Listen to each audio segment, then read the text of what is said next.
気持ちに区切りをつけるように発車のベルが鳴る。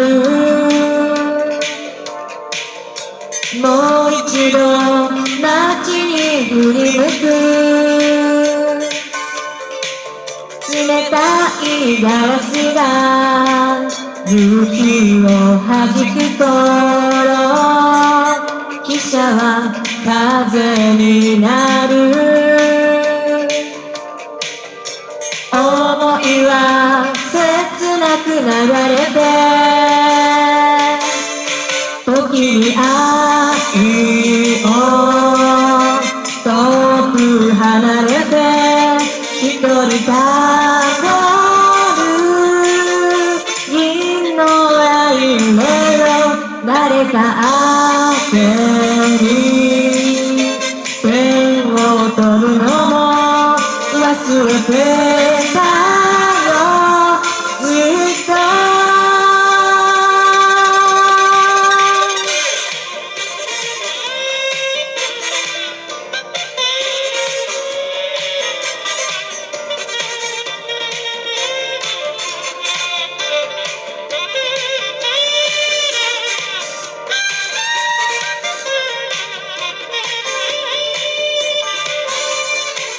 レールがささやくさまざまなエピソード、胸にとどめたら、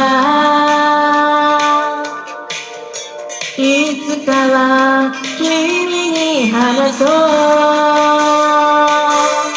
なくしかけた思い出のかけら、拾いながら走りぬける揺れるシート、読みかけの本、懐かしさを抱く。